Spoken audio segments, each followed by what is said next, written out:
Kekuatan militer merupakan hal yang penting bagi sebuah negara untuk mempertahankan kedaulatan negaranya. Terlebih bagi negara yang baru merdeka seperti Timur Leste, sudah seharusnya pemerintah Timur Leste fokus untuk mengembangkan ekonomi negara, untuk memperkuat militer, dan mengesampingkan kebutuhan yang lainnya. Hal ini menjadi penting karena negara kecil yang baru merdeka seperti Timur Leste sangat memungkinkan untuk dijajah kembali. Perjuangan Timur Leste untuk bisa bangkit setelah merdeka dari Indonesia tidak semudah seperti membalikan telapak tangan. Setelah 21 tahun merdeka, kondisi ekonomi dan juga militer Timur Leste ternyata jauh dari harapan. Timur Leste merupakan negara termuda di kawasan Asia Tenggara yang baru merdeka dan diakui secara internasional pada 20 Mei tahun 2002. Referendum Timur Leste yang diselenggarakan pada 30 Agustus 1999 membawa bekas wilayah Indonesia kepada kemerdekaannya. Sebuah kemerdekaan yang telah lama dinanti dan diperjuangkan rakyat Timur Leste.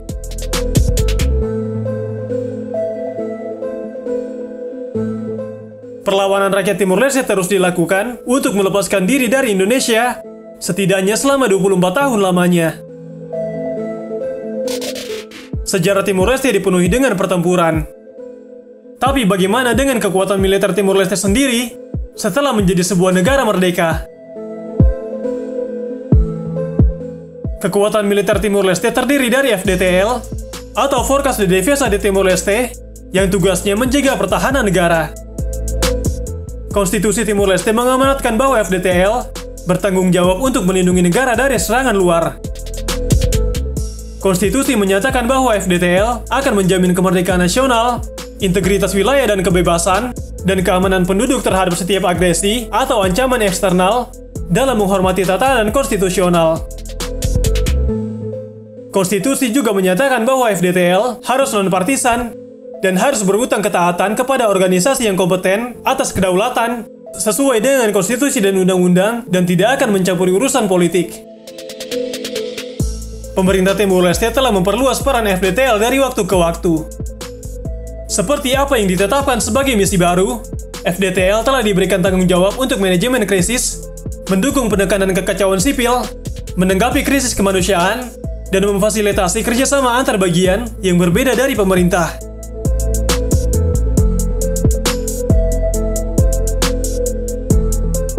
Lalu ada Polisi Nasional di Timur Leste atau PNTL yang lebih mengkhususkan dirinya di dalam negeri.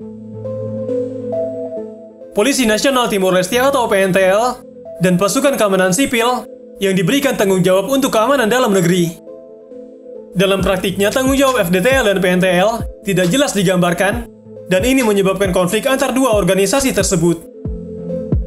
Keduanya mempunyai peranan yang tumpang tindih, sehingga menyebabkan ketegangan antar FDTL dan PNTL. Hal itu diperparah oleh moral yang buruk dan ketidakdisiplinan dalam FDTL.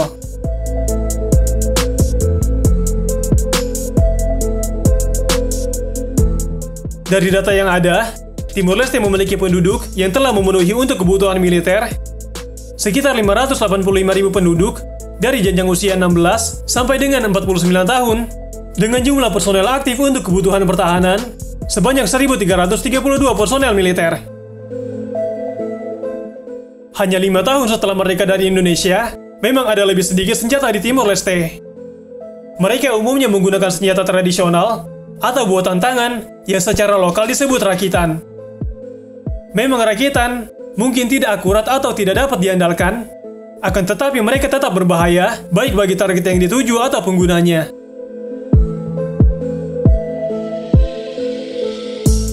Angkatan Darat Timur Leste hanya dipersenjatai dengan senjata ringan, diantaranya 1.560 senapan M16, 75 peluncur granat M203, 75 senjata otomatis FN Minimi, 8 senapan sniper, dan 50 pistol M1911.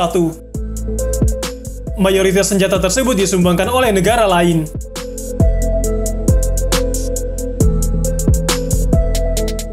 Sedangkan Satuan Angkatan Laut FDTL didirikan pada tahun 2001 ketika Portugal memberikan 2 unit kapal patroli kelas Albatros kecil dari Angkatan Laut Portugal yang kemudian diberi nama NRTL Okuse P101 dan NRTL Altauro P102. Selain 2 kapal patroli pemberian dari Portugal, saat ini Timor Leste juga mengoperasikan 2 kapal patroli dari Cina, yakni Jago Class. Selain itu, Timor Leste juga mempunyai 3 kapal patroli lainnya, yakni Chamsuri Class, yang merupakan sumbangan dari Angkatan Laut Korea Selatan. Pemerintah Timor Leste juga menerima bantuan 2 kapal patroli kelas Guardian dari Australia. Pendirian Angkatan Laut Timor Leste ini sebenarnya tidak didukung oleh PBB karena dianggap Timor Leste tidak mampu mengoperasikan angkatan laut. Angkatan Laut Timor Leste bisa dikatakan masih sangat jauh untuk dijadikan suatu alat pertahanan negara dari sisi maritim. Angkatan lautnya lebih ditujukan untuk fungsi melakukan misi patroli perikanan dan perbatasan. Dari data yang ada, terungkap bahwa kekuatan Angkatan Laut Timor Leste terdiri dari 250 personel. Diseleksi melalui anggota Angkatan Darat dan masyarakat sipil.